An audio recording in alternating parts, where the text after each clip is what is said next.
ሐዋርያት አሁን የምንለው አገልግሎት መጽሐፍ ቅዱስ ላይ ከነበረው ከኢየሱስ ክርስቶስ ጋር ከነበሩት ሐዋርያት እንዲሁም ከነበሩት የብሉይ ኪዳን ነቢያት ከመናቃቸው ነቢያቶች ጋር ምንድነው ልዩነቱ? ይሄን አርጊመንት እንዴት ታዋለ? ያው ሐዋርያትን በተመለከተ በሆነ መንገድ የ12ቱ ሐዋርያት ዲስቲንክት ይመስላሉ፣ የተለዩ ይመስላሉ። ጌታ የመረጣቸው ዋች ዲስቲንክት ወይም የተለዩ ይመስላሉ ወሬው ራሱ ደስ አይልም አይደል? ዲስቲንክት ይመስላሉ ነው ናቸው ነው። በዛ መንገድ ያ ፕሪቪሌጅ የተሰጣቸው ናቸው፣ ዩኒክ ናቸው። ከዛ በኋላ ግን ሌሎች ሐዋርያቶች መጥተዋል። ጳውሎስም መጥተዋል፣ በርናባስም መጥተዋል፣ ያዕቆብም መጥተዋል፣ ሌሎችም መጥተዋል። አንድ ጊዜ እዚህ ጋር እናቆመው። ማን መጥተዋል? እነሱ መጥተዋል። ከዛ ሌሎችም መጥተዋል። ማን መጥተዋል? በርናባስ መጥተዋል፣ ያዕቆብ መጥተዋል፣ ሌሎችም መጥተዋል። ሌሎችም ደግሞ አሉት ሰውየው። እሺ ሐዋርያ ጳውሎስ አንደኛ ቆሮንቶስ ምዕራፍ 9 ላይ ጌታችን ያየ የሚለውን እኔ አንድ ቦታ የሚነሳ ፕሪንሲፕል ነው። አንድ ቦታ ነው አይደል የሚነሳው፣ ከዛ በኋላ አይነሳም። እኔ የምለው አንድ ቦታስ ቢሆን የእግዚአብሔር ቃል አይደለም እንዴ? ቆይ ስንት ቦታ እንደሆነ እናያለን። ግን እንደው አንድ ቦታስ ቢሆን የእግዚአብሔር ቃል አይደለም እንዴ? 10ቱ ትእዛዛት እኮ የተጻፈው አንድ ቦታ ነው። በቃ 90 ቦታ መጻፍ አለበት ለመፈጸም ወይስ እንዴት ነው ነገሩ? አልገባኝም። ስንት ቦታ እንደተጻፈ አሁን አሳያለሁ። ለነገሩ ግን አንድ ቦታስ ቢጻፍ። እሺ እንቀጥል። ምናልባት አሁን አንተ የማቲያስን አንስተዋል። ነገር ግን የማቲያስን ሲያነሱት የማቲያስን ባነሱትበት መንገድ ጳውሎስን ቢመዝኑት ይወድቃል። ምክንያቱም ጳውሎስ ጌታችን በምድር ላይ የሚያገለግልበት ጊዜ ከመጀመሪያው ጀምሮ እስከ መጨረሻው ምስክር የነበረ አይደለም። በኋላ ነው ያየው። ዲያስፖራ ነው። ምናልባት በስጋ ወራት ሐዋርያ ጳውሎስ ማነው ጌታችን አይቶት እንደሆነም አናውቅም። ጳውሎስ ግን ያው ይሄንን አንደኛ ቆሮንቶስ ምዕራፍ 9 ላይ ያለውን ሲያነሳ ከብዙ መስፈርቶች መካከል አንዱን ምን ያደርጋል? ጌታችን ሳላየሁትም ምን ይላል? should we take that as a requirement for like አፖስትል ለመሆን ሪኳየርመንት መሆን አለበት ብለን መጠየቅ አለብን። ዋን ታይም ስለሆነ የተነሳው ማለት ነው።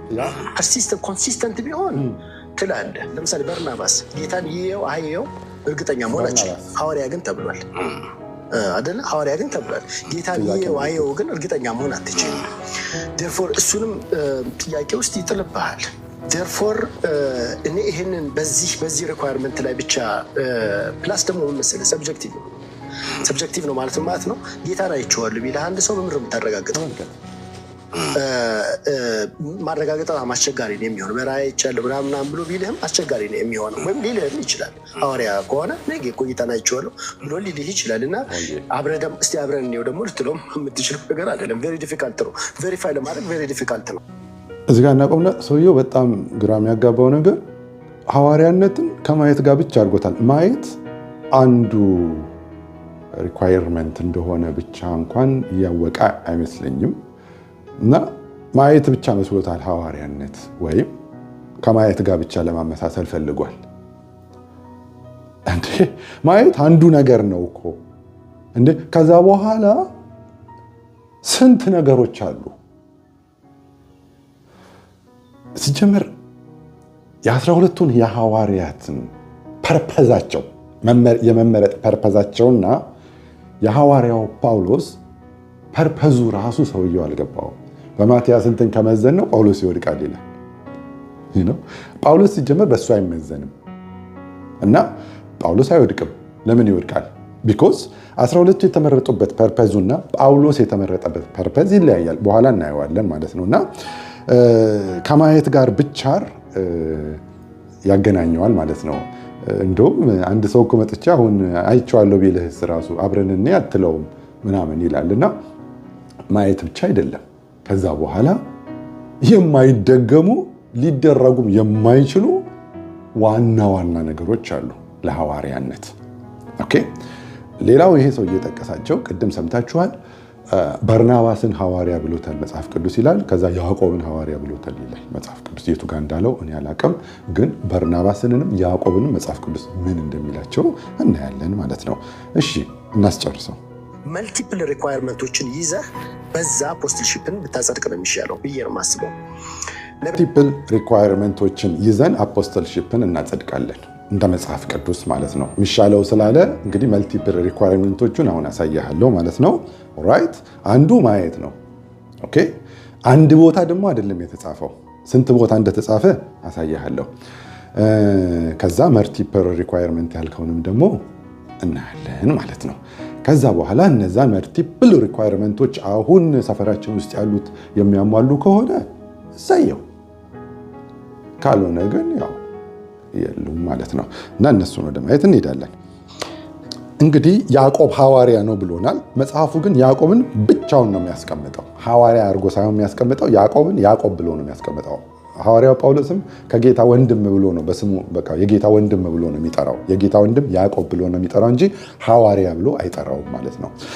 እዚህ ጋር በአንደኛ ቆሮንቶስ ምዕራፍ 15 ከቁጥር 3 ጀምሮ እኔ ያነባለሁ። እንደዚህ ይላል፣ እኔ ደግሞ የተቀበልኩትን ከሁሉ በፊት አሳልፌ ሰጠኋችሁ እንዲህ ብዬ መጽሐፍ እንደሚል ክርስቶስ ስለ ኃጢአታችን ሞተ፣ ተቀበረም። መጽሐፍ እንደሚል በሦስተኛው ቀን ተነሳ፣ ለኬፋ ታየ። ኬፋ ማን ነው? ጴጥሮስ። እሺ። በኋላም ለ12ቱ ታየ፣ ብቻውን ለኬፋ፣ እንደገና ኬፋን እንደገና ከ12ቱ ጋር ታየ። 6 ከዚህ በኋላ ከ500 ለሚበዙ ወንድሞች በአንድ ጊዜ ታየ። ይሄ በራእይ አይደለም፣ በአይን በብረታቸው ነው ያዩት። እሺ፣ በአይን በብረታቸው። እሺ፣ ከዛስ ከነሱም የሚበዙቱ እስካሁን ድረስ አንዳንዶቹ አሉ፣ አንዳንዶቹ አንቀላፍተዋል ይላል ጳውሎስ። 500ዎቹ ውስጥ ማለት ነው። ኦራይት። ከዛስ 7 ከዚህ በኋላ ተመልከት ያዕቆብን እንዴት ገንጥል እንደሚያደርገው።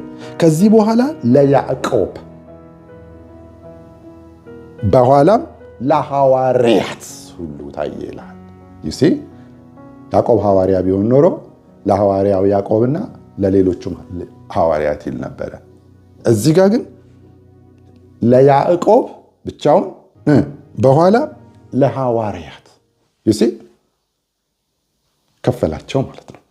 ሰውያችንስ ሐዋርያ አድርጎታል ያዕቆብ። ኢየሱስ ክርስቶስ የገዛ ወንድሙን ሐዋርያ አድርጎ አልሾመም። ፕሊዝ ሰው እንደዚህ አንብቦ እንዴት አይረዳም? ኤኒዌይስ እሺ 8 ከሁሉም በኋላ እዚህ በኋላ ታየኝ የሚል ሰው ካለ አልሰማህም። ተመልከት፣ ከሁሉ በኋላ እንደ ጭንጋፍ ለመሆን ለእኔ ደግሞ ታየኝ ይላል። ስለዚህ ያዕቆብ እዚህ ጋር ሐዋርያ እንዳልሆነ ጽሑፉ ራሱ በግልጽ ያሳያል። ለያዕቆብ ይልና ከዛስ ለሐዋርያት ታየ። ስለዚህ ያዕቆብ ሐዋርያ አይደለም። በርናባስም ያዕቆብም ሐዋርያቶች አይደሉም። ያዕቆብ ምንድን ነው? በኢየሩሳሌም ባለች ቤተክርስቲያን ውስጥ መጋቢ ነው። የያዕቆብ መጽሐፍን የጻፈው ማለት ነው። ኦኬ፣ እሱ በቃ በዛች ቤተክርስቲያን ውስጥ መጋቢ ነው። አደገኛ አስተማሪ ነው። ይጽፋል። በቃ ጌታ ኢየሱስ ክርስቶስን በስጋ ወራት አያምንበትም ነበረ። ከዛ ግን ጌታ ኢየሱስ ክርስቶስ እንደተሰቀለ በዓይኑ አይቷል። ከዛ ግን ያ የተሰቀለው ኢየሱስ እንደዛ ውልቅልቅ ብሎ የሰቀሉት ኢየሱስ ከተነሳ በኋላ ለያዕቆብ ታየ ይላል፣ ለወንድሙ ማለት ነው። አይ ዶንት ኖ ለሶስቱ ለሌሎቹ እንደታየ አላውቅም። ለዚህኛው ለወንድሙ ግን ታየው በቃ። ከዛ ግን ለሐዋርያ ታየ ይላል። ስለዚህ ያዕቆብን ለብቻው ነው የሚገነጥለው ማለት ነው። ያዕቆብ ሐዋርያ አይደለም። ስለዚህ የዚህ ወንድማችን እንግዲህ የቴዎሎጂ መምህር ሐሳቡ በሙሉ መጽሐፍ ቅዱሳዊ አይደለም። ምንድናቸው? ካነሳቸው አደገኛ ሐሳቦች የኦቲ ነቢያትንና የአሁኖቹ ቀጣይነት ያላቸው ናቸው ብሎ አንድ ላይ ነው በአንድ መስመር ውስጥ ነው የከተታቸው። እነማንን? እነ ኢሳያስ፣ እነ ኤርሚያስ፣ እነ ዳንኤልን እና ሌሎቹን እዚህ ሰፈራችን ካሉት ጋር አንድ ላይ እንደውም የነዚህ ሰፋ ብሎ ነው የመጣው ብሎ እንደውም ቁጭ አድርጎልናል ማለት ነው። አንዱ እሱ ነው። ሁለተኛ ያዕቆብንና በርናባስን ሐዋርያ አድርጓቸዋል። መጽሐፉ ሁለቱም ሐዋርያቶች እንዳልሆኑ በግልጽ ይናገራል። ሌላው ሶስተኛው ያነሳው ነገር ምንድን ነው? እንደው እዚች አንድ ጥቅስ ላይ ተንጠልጥለን እዚች በቃ ምዕራፍ 15 ላይ ተንጠልጥለን ታየኝ የምትለዋ ነው ጳውሎስ አንድ ቦታ ብቻ የጠቀሳትን እንትን ብለን የሐዋርያት መስፈርት አድርገን ልንወስደው አንችልም አይነት ነገር ማለት ነው። ይሄ ሲጀመር አንዱ መስፈርት ነው እንጂ ብቸኛው ወይም ኦል በቃ ሐዋርያ ለመባል ማየት ብቻ ነው። እሱማ ሌሎችም አይተዋል አይደለም። 500ም እኮ የሚበዙትን አይተዋል እኮ ይላል። ስለዚህ ያየ ሁሉ ሐዋርያ ሊሆን ነው አይደለም። እሱማ ክርስቶስን ጲላጦስም አይቶታል እና ጲላጦስም ሐዋርያ ነው። ያየ ሁሉ አይደለም። አንዱ ግን ማየት ነው አንድ። ከዛ ግን የማይደገሙ ሌሎች ደግሞ አሉ መስፈርቶች። አንድ በራሱ በጌታ በኢየሱስ ክርስቶስ መሸው። ራይት በቃ አንዱ ይሄ ነው። ማየት ብቻ ሳይሆን የሚሾመው በክርስቶስ በራሱ መሾም ነው። ወይም ሐዋርያት ሥራው ላይ እንዳለው ይሁዳ በተዋት ቦታ ላይ መንፈስ ቅዱስ አንተ ሹመው እንዳሉት ከሥላሴ አካል አንዱ መገኘት አለበት ለመሾም። በቃ አንድ ይሄ ነው። ሁለተኛ መጽሐፍ አለበት፣ የተላከ ነው። ከሐዋርያቶቹ 12ቱም አልጻፉም፣ ግን የበጉ ሐዋርያቶች ናቸው። አልጻፉም ማለት ግን እየሄዱ በይሁዳ በሰማርያ በምድር ዳርቻ ሁሉ ምስክሮች ትሆናላችሁ በተባሉት መሰረት ተበትነው የእግዚአብሔርን ስራ እየሰሩ ነው ያሉት። ወንጌል እየሰሩ ነው ያሉት። ስራቸውን እየሰሩ ነው ያሉት። የግድ እንደነ ጳውሎስ እንደነ ጴጥሮስ እና ዮሐንስ መጽሐፍ የለባቸው ሐዋርያቶች ናቸው። በሙሉ አውቶሪቲ ናቸው። የጻፉት ለብቻቸው አይደሉም። በቃ የጻፉ የበጉ ሐዋርያት፣ ያልጻፉ የበጉ ሐዋርያት ሙሉ ስልጣን ነው ያላቸው ማለት ነው። ምስክሮች ናቸው። የትም ቦታ ላይ ሄደው ቸርች ፕላንት ማድረግ ይችላሉ። በክርስቶስ በራሱ ኮሚሽን ተሰጥቷቸው፣ ይሄ ዲቫይን ኮሚሽን የምንለውን ተሰጥቷቸው ሄደው የሚሰሩ ናቸው ማለት ነው። የተሾሙትም በራሱ ነው ማለት ነው። አሁን ጳውሎስ አንድ ቦታ ብቻ የተናገራትን ታየኝ ያለውን ወስደን የሚለውን ነገር ጳውሎስ ስንት ቦታ ታየኝ እያለ እንደሚናገር እና ጥልቅ የሆነውን ነገር ደግሞ ዝም ብሎ መታየት ሳይሆን ሹመቱ እንዴት ስትሮንግ እንደሆነ እናያለን ማለት ነው። አሁን ወደዛ እንሂድ። እንግዲህ የመጀመሪያው በሐዋርያ ሥራ ምዕራፍ 9 ላይ ያለው ነው ማለት ነው። ሳኦል ያው ታውቃላችሁ ቤተክርስቲያንን እያሳደደ እያለ ጌታ ኢየሱስ ክርስቶስ በደማስቆ መንገድ ላይ ይገናኘውና ሲሄድም በምድር ላይ ወደቀ። ድንገት ብርሃን ወጣበት፣ ከዛ በምድር ላይ ወደቀ። ቁጥር 4 ላይ ሳውል ሳውል ስለምን ታሳድደኛለህ የሚል ድምፅ ሰማ። ኦኬ፣ ይህን ድምፅ የሰማው እሱ ብቻ አይደለም። ወረድ ብለን እናየው። ኦኬ፣ ሊትራሊ ነው ያየው እሱ፣ ቢኮዝ ድምፅም ነው እየሰማ ያለው።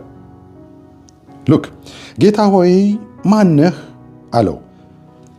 እርሱም አለው አንተ የምታሳድደኝ እኔ ኢየሱስ ነኝ። የመውጊያውን በትር ብትቃወም ለአንተ ይብስብሃል። 6 እየተንቀጠቀጠና እየተደነቀ ጌታ ሆይ ምን አደርግ ዘንድ ትወዳለህ አለው። ጌታም አለው ተነስተህ ወደ ከተማ ግባና ታደርገው ዘንድ የሚያስፈልግን ይነግሩሃል። ከዛስ ከሳኦል ጋር አብረው በፈረስ ላይ የጋለቡ ያሉት ቸርችን ለማሳደድ እነሱስ ቁጥር 7 ከእርሱም ጋር በመንገድ የሄዱ ሰዎች ኢቭን እነሱ እንኳን ድምፁን እየሰሙ ሊትራሊ ብዙ የፔንቴኮስታል የሆኑ ቴዎሎጂያንሶች ብዙ ስኮላሮች የሚያምኑት ጳውሎስ ሊትራሊ ነው ያየው። ሊትራሊ በራእይ በምናምን አይደለም። ሰዎቹ እንኳን እኮ ድምፅ ሰምተዋል። ይሄ በአካል የተገኘን ነው። ጳውሎስ ደግሞ እያየውም ነው የሰማው። ሰዎቹ ግን ድምፁን ይሰማሉ ይልህና ድምፁን ይሰማሉ። ከእርሱ ጋር በመንገድ የሄዱ ሰዎች ድምፁን እየሰሙ ማንንም ሳያዩ እንደ ዲዳዎች ቆሙ። ድምፅ ይሰማሉ፣ የሚያዩት ነገር ግን የለም። ሳኦል ግን እያየም ነው ድምፁን የሰማው። ስለዚህ ኢየሱስ ክርስቶስን ሊትራሊ ነው ያየው ማለት ነው። የሆነ በህል ወይ በቅዠት ወይ በራእይ ምናምን ሳይሆን ሊትራሊ ነው። ሰዎቹም ሊትራሊ ነው የሰሙት ማለት ነው። ኦኬ፣ አንዱ ይሄ ነው። ተመልከት እንግዲህ ጌታን ማየት ብቻ ሳይሆን ይሄ ሹመቱ ምን ውስጡ እንደሚያካትት ተመልከት። ሉክ 15 ላይ ቁጥር 15 ወረድ ብዬ ጌታም አለው ማንን?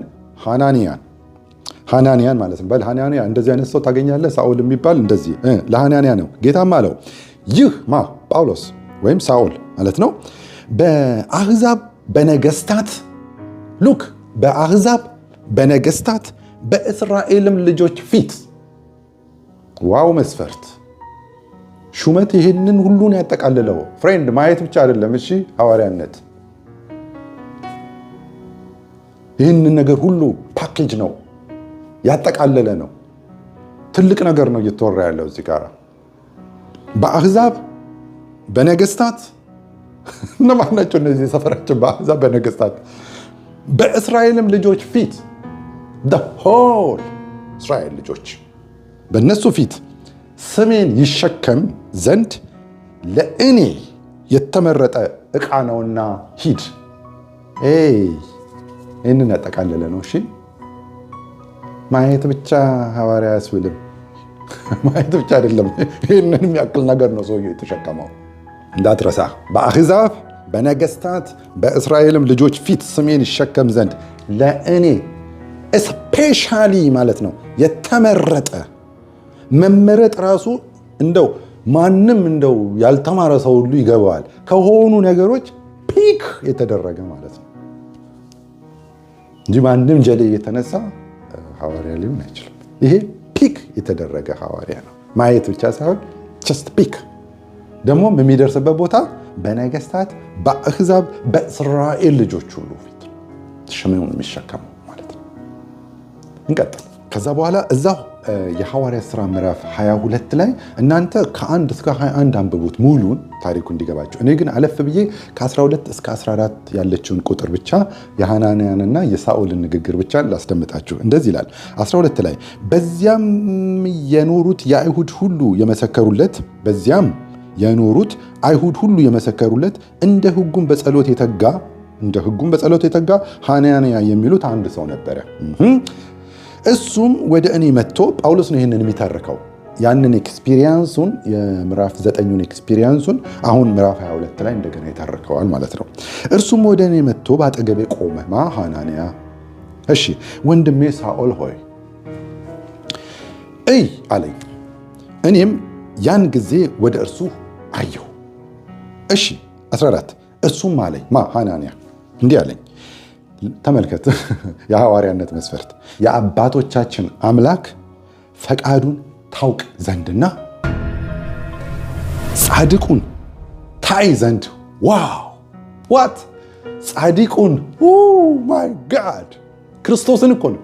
ጻድቁን ታይ ዘንድ ማየት ታይ ዘንድ እሱ ብቻ አይደለም ከአፉም ድምፁን ትሰማ ዘንድ ይሄ ነው። እሺ ሐዋርያነት መስፈርት ቅዱሱን ታይ ዘንድ ከአፉም ድምፁን ትሰማ ዘንድ አስቀድሞ መርጦሃል። ኦኬ በዚህ ልክ ካላችሁ እናውራ። ያውን የሰፈሮቻችን ቁጥር 15 ባየኸውና ምን ባልከው ባየኸውና ይህ ሰውዬ አንድ ቦታ ነው ማየት የተጠቀሰው ብሏል። ስንት ቦታ ጠቀስን እስካሁን? ሀገር ቦታ ነው የተጠቀሰው። ማይ ፍሬንድ ባየኸውና በሰማኸው በሰው ሁሉ ፊት ምስክር ትሆንለታለህ። ምን ባየኸው? ባየኸውና በሰማኸው። ምዕራፍ 9 ላይ ሳኦል ኢየሱስ ክርስቶስ ስለምን ታሳደኛለህ ሲለው አይቶታልም፣ በአይነ በብረቱ ሰምቶታልም። አብረውት የነበሩት ሰዎች ግን ሰምተዋል፣ ግን አላዩ። ግልጽ አድርጎ ነው መጽሐፉ የሚጽፈው። እንግዲህ እስካሁን ባየንበት ውስጥ እንግዲህ ታላላቅ ነገሮች ነው ስለ ሳኦል እየተነገሩ ያሉት። በዚህ መስፈርት ነው ሐዋርያ ጌታ የሚሾመው። መሾም ብቻ ሳይሆን ምላያቸው ላይ የሚቆልለው ነገር ስልጣኑን ምኑን እንግዲህ ተመልክቶ በአሕዛብ በነገስታት በእስራኤል ልጆች ባየኸውና በሰማኸው ቅዱሱን ታይ ዘንድ እያለው ዋው በጣም ነው የሚገርመው ማለት ነው። ሌላው የምናየው አንደኛ ቆሮንቶስ ምዕራፍ 15 ቁጥር 8 እንስቲ። ክርስቶስ በሶስተኛው ቀን ተነሳ ካለ በኋላ ራሱን ከማጋራ እኩል እያደረገ ነው ካልን ጳውሎስ ነው የሚጽፈው። አንደኛ ቆሮንቶስ ምዕራፍ 15 ከቁጥር 5 ጀምሮ ነው ለኬፋ ታየ ማለት ከዛ በኋላ ራሱን እዚህ ጋር ነው የሚያስጠጋው። ለኬፋ በታየበት ልክ ነው ለሳኦል የታየው። ለኬፋ ታየ በኋላም ለ12ቱ ታየ እንደገና ኬፋንም ጨምሮ ማለት ነው። ለሁለተኛ ጊዜ ነው ኬፋ ያየው ማለት ነው። እዚህ ጋር ቁጥር 6 ከዚህ በኋላ ለ500 ለሚበዙት ወንድሞች በአንድ ጊዜ ታየ። ከነሱ የሚበዙት እስካሁን ድረስ አሉ፣ አንዳንዶቹ አንቀላፍተዋል ከ500ዎቹ። ከዚህ በኋላ ለያዕቆብ ታየ ብቻውን፣ በኋላም ለሐዋርያት ሁሉ ታየ።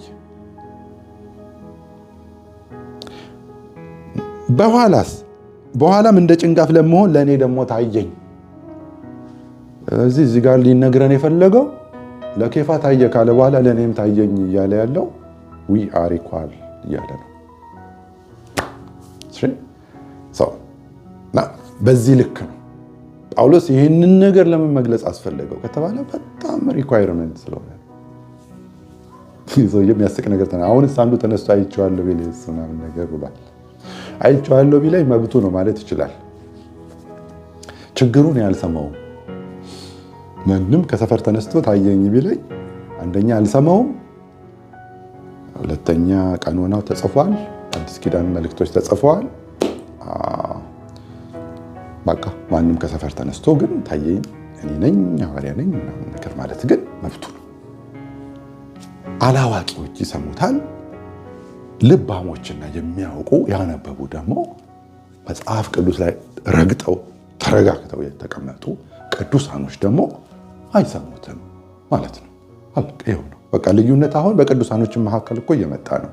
በቃ አላዋቂ፣ ሞኝ፣ ጅል ክርስትናውን ራሱ የጀመረው የሆነ ዘሶኮልድ ሐዋርያ ከሚባል ሰውዬ ወይም ነቢይ ከሚባል ሰውዬ እሱ ከሚያደርገው ነገር የጀመረ ሰውና መጽሐፍ ቅዱስ አንብቦ የጀመረ አማኝ ይለያያል።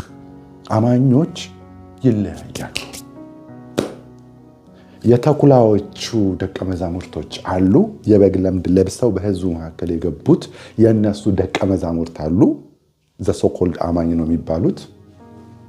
ሌሎቹ ደግሞ ቃል ያነበቡ በቃል ላይ የቆሙ በሐዋርያቱ አስተምሮ ላይ የቆሙ ደግሞ እንደኛ ያሉ ደግሞ የክርስቶስ በጎች አሉ። ታትሲት ምንም ማድረግ አይቻልም። መጽሐፍ ቅዱስ ግን በማቴዎስ ምዕራፍ 7 ላይ የበግ ለምድ ለብሰው ከሚመጡ ተኩላዎች በውስጣቸው ግን ነጣቂ ከሆኑ ተኩላዎች ተጠንቀቁ ብሎ አስጠንቅቆናል። ተጠንቀቁ የሚለውን ወስደን ባህሪያቸውን አይተን ነጣቂነታቸውን አይተን ተጠንቅቀናቸዋል።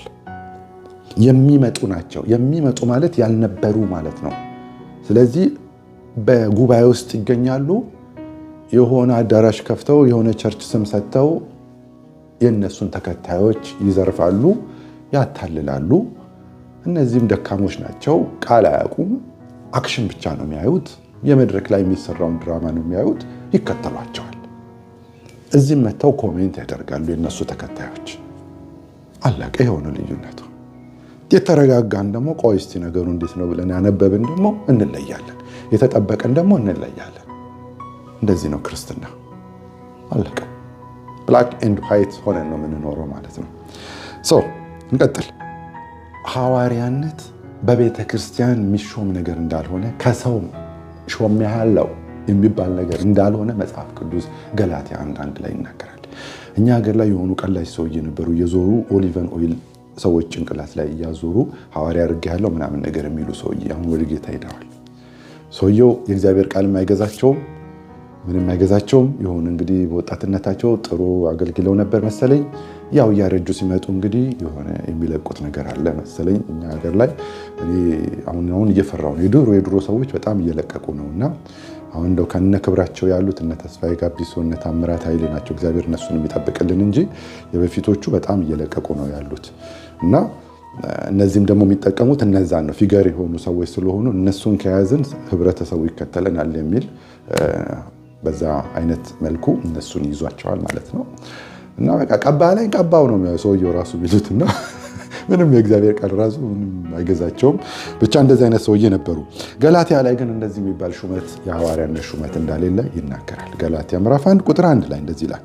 ጳውሎስ ነው የሚለው ስለ ራሱ። እንደዚህ መናገር ግን ለምን አስፈለገው ጳውሎስ? እሱ እንኳን እኮ ሐዋርያን እንደሆነ እንዲቀበሉት ይህን ሁሉ ሞክሯል።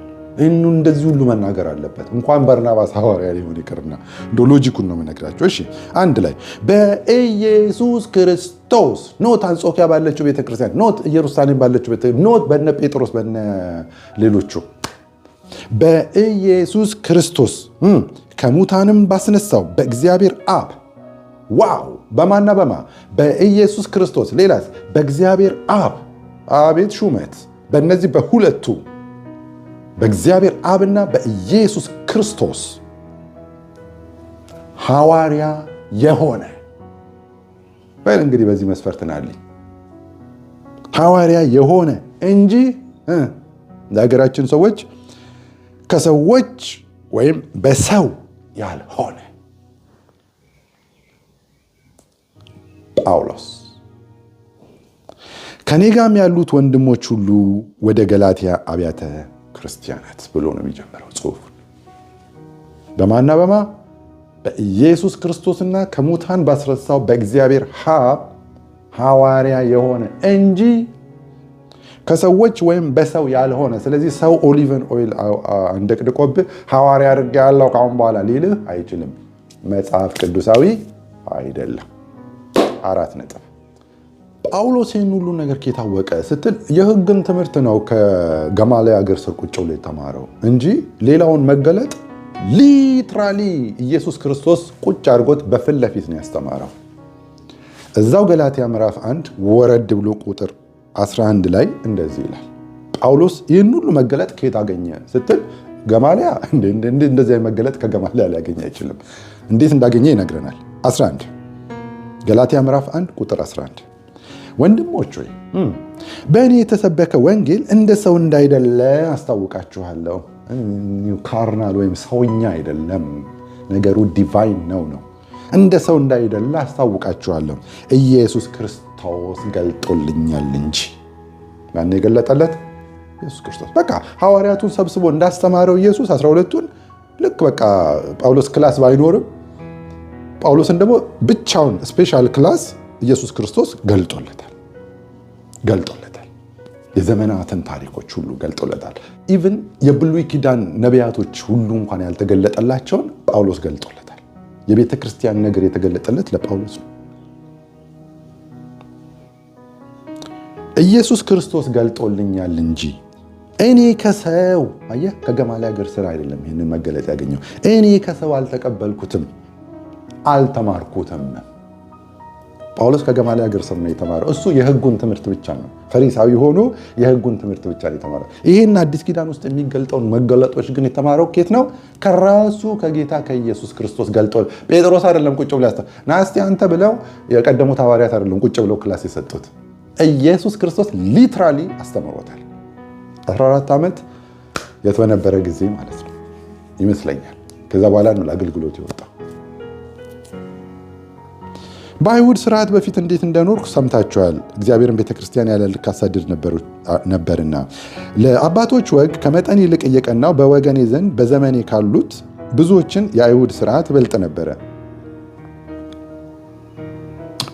ነገር ግን በእናቴ ማህፀን ሳለው የለየኝ በጸጋውም የጠራኝ እግዚአብሔር በአሕዛብ መካከል ስለሱ ወንጌልን እሰብክ ዘንድ ልጁን በእኔ ሁኔታ ሊገልጥ በወደደ ጊዜ ወዲያው ከስጋና ከደም ጋር አልተማከርኩም። ከኔ በፊት ሐዋርያ ወደ ነበሩት ወደ እነ ጴጥሮስ ማለት ነው ወደ ኢየሩሳሌምም አልመጣሁም። የት ሄደ? ነገር ግን ወደ አረብ ሀገር ሄድኩ። በቃ እዛ ነው እግዚአብሔር ጌታ ኢየሱስ ክርስቶስ ቁጭ አድርጎ ይህን መገለጥ የሰጠው። እንደገናም ወደ ደማስቆ ተመለስኩ። እንግዲህ እላይ እንዳየነው ምንድን ነው ኢየሱስ ክርስቶስ ገልጦልኛል። ጌታ ኢየሱስ ክርስቶስ ነው የገለጠለት። እንግዲህ ቀጥታ ከኢየሱስ ክርስቶስ የገለጠለት ሌላ መገለጥ ካላችሁ ንገሩን። ምንም አይነት መገለጥ ከዚህ በኋላ ሊገለጥ አይችልም። መገለጦች ሁሉ ተገልጠው አልቀዋል። ይህንን ሚስጥር አሁን ባሉት ሐዋርያትና ነቢያት ጳውሎስ ነው የሚጽፈው። አሁን ባሉት ሐዋርያትና ነቢያት እንደተገለጠ በቀድሞ ዘመን አልተገለጠም ነበር ይላል። ኦኬ፣ በአዲስ ኪዳኖቹ ለሐዋርያቶቹና ለነቢያቶቹ የተገለጠውን በቀድሞ በቃ ከዚህ በኋላ መገለጥ የሚባል ነገር የለም። ከዚህ በኋላ መገለጥ አመጣልሃለሁ የሚለኝ ሐዋርያም ሆነ ነቢይ የለም ማለት ነው። ኦልራይት። በጉባኤ ውስጥ ግን ጉባኤውን የሚያንጽ ጊዜያዊ የሆነ እዛው ሎካል የሆነ ነገር ግን መናገር ይችላል። እሱም ሌሎች የለዩት የተረፈ ግን ልዩ መገለጥ ግን ሊመጣ አይችልም ማለት ነው። ልዩ እነዚህ ሐዋርያው ጳውሎስ ያልገለጠው፣ ሐዋርያቶቹ ያልገለጡት፣ መጽሐፍ ቅዱስ ላይ ያልተገለጠ፣ ዓለም የማያውቀው ልዩ መገለጥ የሰፈራችን ጎረምሳ ሊገልጥልኝ አይችልም። ጌታ ለነሱ ሳይገልጥ አዲስ መገለጥ ሊገልጥ አይችልም። በቃ ገልጦ ለዓለም ሁሉ ሆኗል። ይሄ መገለጥ አለቀ። that's it። ወደ ሌላ እናልፋለን። በስተመጨረሻም እንግዲህ ያው እንደተነጋገርነው መጽሐፍ ቅዱስ ላይም እንዳየነው ከበጉ ሐዋርያትና ምርጥ ከተባለው ከሐዋርያው ጳውሎስ በስተቀር ሐዋርያ የለም። መገለጥም ከዛ በኋላ የለም። ቀኖና ተዘግቷል። መጽሐፉ ተጽፏል። እግዚአብሔር ለዓለም ግሎባል የሆነውን ነገር ሁሉ ገልጦ ለነሱ ገልጦላቸዋል። ከጥንት ዘመናት ተሰውሮ የነበረውን ለአሁን ላሉ ነቢያትና ሐዋርያት ተገልጧል ብሏል። አልቋል፣ አለቀ። ከዚህ በኋላ ያሉት ነቢያቶቹ ሎካል ለሆነ ነገር ለጉባኤ ላለ ነገር መናገር ይችላሉ። እየተለዩ ከዘባረቁ ቁጭ በሉ እየተባሉ እሱን ማድረግ ይችላሉ። እንደ ማንኛውም አገልግሎት ነው የሚታየው። ስፔሻል አይደሉም። በቃ አለቀ። ሐዋርያት የሉ። ሐዋርያት ሹመቱ ከጌታ ነው፣ ጭነቱ ሌላ ነው እንጂ ኦሊቨን ኦይል ፈሶብህ ሐዋርያ መጽሐፍ ቅዱሳዊ አይደለም። ጳውሎስ ከሰው ወይም በሰው አይደለም። ጌታ ኢየሱስ ክርስቶስ በማና በማ በኢየሱስ ክርስቶስና እሱም በሙታን ባስነሳው በእግዚአብሔር አብ ሐዋርያ የሆነ ነው የሚለው። መጨረሻ ላይ የምነግራችሁ ሐዋርያ ካሌለ ያው እነዚህ ሰዎች ይህንን አይፈልጉትም እንጂ የቤተ ክርስቲያን መልእክተኞች ግን አሉ። መልእክተኞች ኦኬ። እነዚህ መልእክተኞች ከሁለት ቦታ እናይና እንጨርሳለን። አንደኛው አፍሮዲጡ ይባላል። አፍሮዲጡ የቤተ ክርስቲያን መልእክተኛ ነው። እሱም በፊልጵስዩስ ምዕራፍ 2 ቁጥር 25 ላይ እንደዚህ ይላል፣ ነገር ግን ወንድሜንና ከኔ ጋር አብሮ ሰራተኛ ወታደር የሚሆነውን የእናንተ ግን መልእክተኛ የሆነውንና የሚያስፈልገኝን የሚያገለግለውን አፍሮዲጡን እንድልክላችሁ በግድ አስባለሁ ይላል። እንግሊዘኛው ቀጥታ ሜሴንጀርስ ነው የሚለው። ሜሴንጀር ዩር ሜሴንጀር ነው የሚለው። አፍሮዲጡ ሜሴንጀርስ አሉ። የቤተ ክርስቲያን መልእክተኞች ምንድነው? ቤተ ክርስቲያን የምትልካቸው። አሁን ደግሞ ይመጣል። ሐዋርያዊ ጸጋ የሚባል ነገር የለም። ሐዋርያ የለም ካልክ ሐዋርያዊ ጸጋ የሚባል ነገር የለም። ሐዋርያዊ ጸጋ ካለ ሐዋርያ አለ ማለት ነው። የቤተ ክርስቲያን ግን መልእክተኞች አሉ። ቤተ ክርስቲያን ልካቸው ሄደው የሆነ ቦታ ሰርተው የሚመጡ ሰዎችን አደራጅተው አስተምረው አጠናክረው ኢቭን ቸርች ፕላንት አድርገው የሚመጡ አሉ። መስርተው ሳይሆን ፕላንት ወይም ተክለው ማለት ነው። መስረት ተመስርታለች ቸርች እና ያሉ ቅዱሳኖችን በአንድ ቦታ ማደራጀት ማለት ነው። እሱን አድርገው የሚመጡ ከቤተ ክርስቲያን መልእክት ተቀብለው ሄደው የቤተ ክርስቲያን መልእክት ይዘው ሄደው የሚያደርሱ የነ ሐዋርያው ጳውሎስ መልእክተኞች ሊሆኑ ይችላሉ። ደብዳቤ የሚያደርሱም ሊሆኑ ይችላሉ።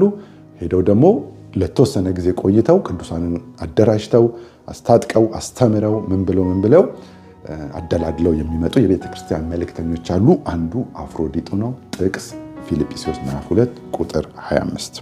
ሌላኛው መልእክተኛ ደግሞ ቲቶ ነው ማለት ነው። ቲቶ በሁለተኛ ቆሮንቶስ ምዕራፍ 8 ቁጥር 23 ላይ እንደዚህ ይላል። አሁንም ጸሐፊው ጳውሎስ ነው። ስለ ቲቶ የሚጠይቅ ሰው ካለ ስለ እናንተ አብሮኝ የሚሰራ ባልንጀራዬ ነው ጳውሎስ ነው የሚለው።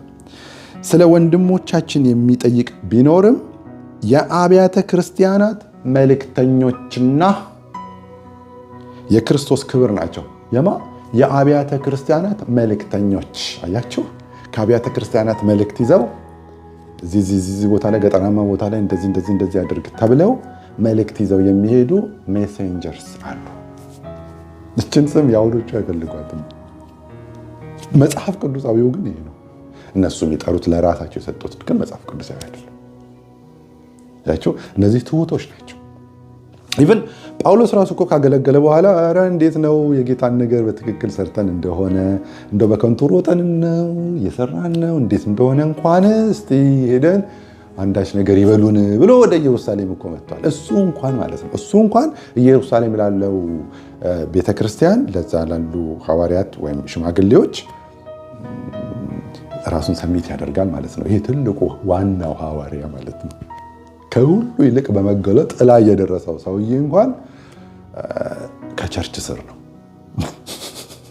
ተመልከት እንግዲህ የአሁኖቹስ ሜሰንጀርስም መባል አይፈልጉም፣ መልእክተኞችም መባልም አይፈልጉም። ሲጀምር ስለ አይደሉም፣ ሐዋርያም አይደሉም፣ የቤተ ክርስቲያን መልእክተኛም አይደሉም። ጠያቂም የላቸውም። በቃዎቻቸውን ያሉት ፈላጭም ቆራጭም ራሳቸው ናቸው። ይህንን ይመስላል። መልእክተኞች አሉ፣ ነቢያቶች አሉ። በኦቲዎቹ ነቢያቶች ልክ ሳይሆን የጉባኤ መልእክተኞች ናቸው። መልእክት ሲመጣላቸው እየተለዩ የሚናገሩ አሉ። በቃ ይኸው ነው። የቤተ ክርስቲያን ደግሞ መልእክተኞች አሉ። ሐዋርያቶች የሚባል ነገር ግን የለም። ይኸው ነው። ጸጋ ይብዛላችሁ።